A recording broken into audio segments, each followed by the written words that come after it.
Okey, ni kita nak bincangkan soalan pasal magnesium dan kuprum.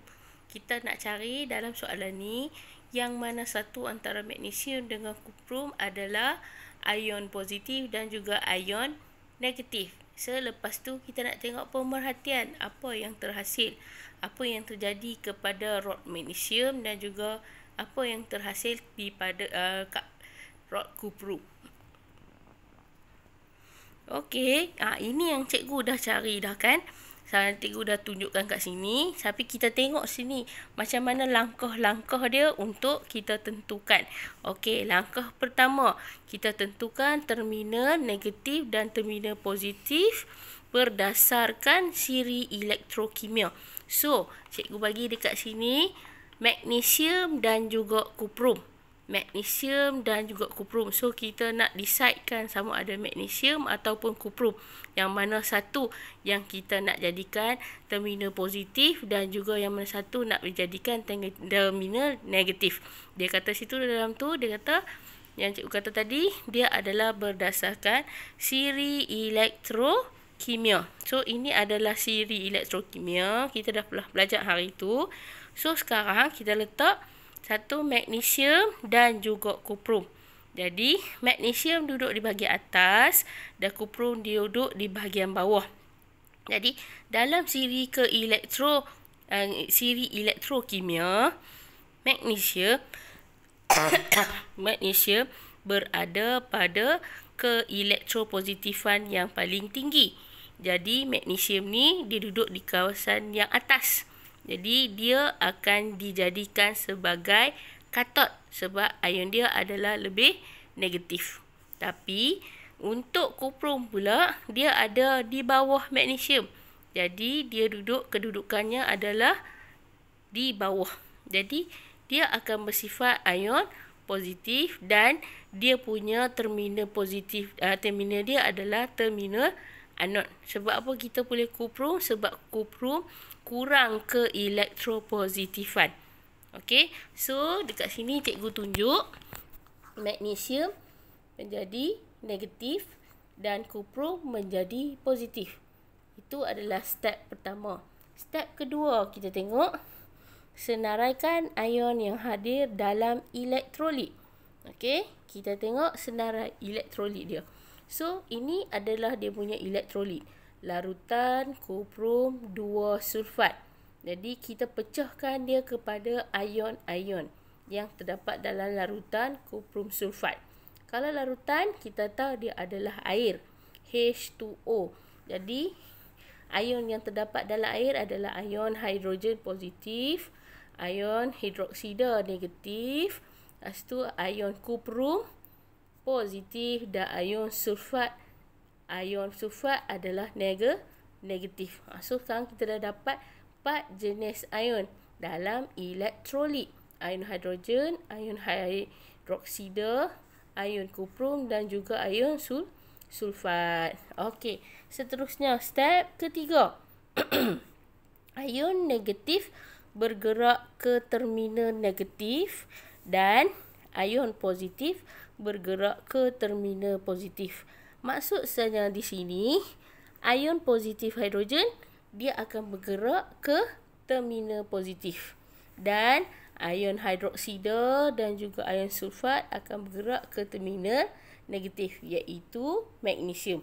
So, kalau kamu tengok dekat sini, terminal positif dia adalah ion positif, ion hidrogen dan juga ion kuprum. Jadi, kalau terminal dia adalah negatif, ion dia adalah ion negatif, iaitu ion hidroksida dan juga ion sulfat. Okey, seterusnya kita tengok pula kat sini kan. Soalan seterusnya, apa dia step seterusnya? Okey, terminal negatif atom derma elektron dan bentuk ion positif. Okey, dekat terminal negatif atom derma elektron dan bentuk ion positif. Maksud saja sini, elektron bergerak dari terminal negatif kepada terminal positif. Jadi, kita pergi ke terminal negatif, iaitu magnesium. Jadi, magnesium akan dermakan elektron dan jadi ion. Okey, ion ni adalah ion magnesium jugalah. Jadi apa dia, atom magnesium di garis situ bertukar kepada ion magnesium. Bila dia dalam bentuk ion, dia akan melarut. Okey, kat sini dia akan melarut. Bila dia melarut, dia akan menipis. Sebab apa menipis? Sebab ion magnesium akan dilarutkan oleh elektrolit. Okey, jadi bila dia menipis, sebab apa dia menipis? Disebabkan ion dia melarut. Okey, seterusnya kita tengok pula nombor 5. Ion positif yang kedudukannya lebih rendah dalam siri elektrokimia terima elektron bentuk atom. Okey. Maksudnya kita tengok pula dekat kuprum. Di kuprum, okey, ion bercas positif terima elektron. Okey, yang ini kita tak tengok dia punya elektrod kuprum. Kita tak tengok langsung dia punya elektrod kuprum. Yang kita tengok adalah elektrolit dia. Okey, elektrolit yang bercas positif, iaitu antara ion hidrogen dengan ion kuprum. Sebab apa? Elektrolit dia adalah larutan kuprum 2 sulfat. Okey, antara ion hidrogen dan juga ion kuprum. Okey, antara ion hidrogen dengan ion kuprum, kita guna pula siri elektrokimia. Yang mana yang lebih rendah, macam dalam elektrolisis. Jadi kalau kita tengok kat sini, antara kuprum dengan hidrogen, kuprum adalah lebih rendah berbanding dengan hidrogen. Jadi ion positif yang kita pilih kat sini adalah ion kuprum. Sebab apa? Sebab ion kuprum dia lebih mudah dinyahcaskan. Jadi ion kuprum terima elektron. Elektron tu datang dari mana?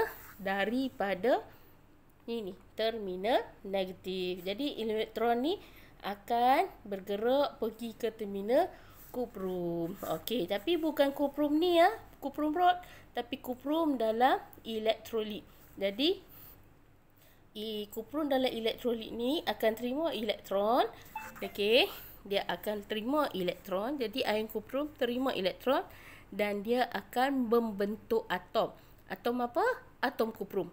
Yang ini tadi atom bertukar kepada ion, tapi di sini pula daripada ion akan bertukar kepada atom. Jadi atom tu akan menempel di sekeliling rod kuprum dan kita akan nampak pepejal perang terenam. So pepejal perang terenam ni akan dijadikan sebagai dia punya pemerhatian. Jadi itulah cara dia untuk kamu cari dan juga melihat hasil dia. Jadi kalau dekat dalam soalan, hasil yang kita perolehi melalui pemerhatian, kalau dia tanya soalan di elektrod magnesium, apa yang kamu dapat lihat? Jadi kita boleh jawab magnesium menipis. Kalau di rod positif pula, kita akan jawab rod kuprum akan mengandungi ataupun terdapat enapan pepejal perang di rod kuprum. Dan di akhir sekali, pemerhatian last sekali, kita akan tengok pemerhatian dia, voltmeter terpesong. Sebab apa voltmeter terpesong?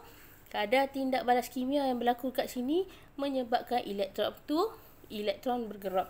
Apabila elektron bergerak, voltmeter tu akan terpesong macam ni ya. Sini elektron akan bergerak daripada negatif pi ke positif.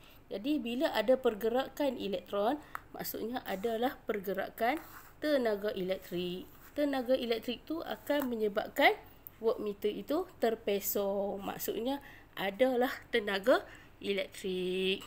Cuba fahamkan. Saya suka awak. Itu adalah keyword untuk hari ini. Assalamualaikum.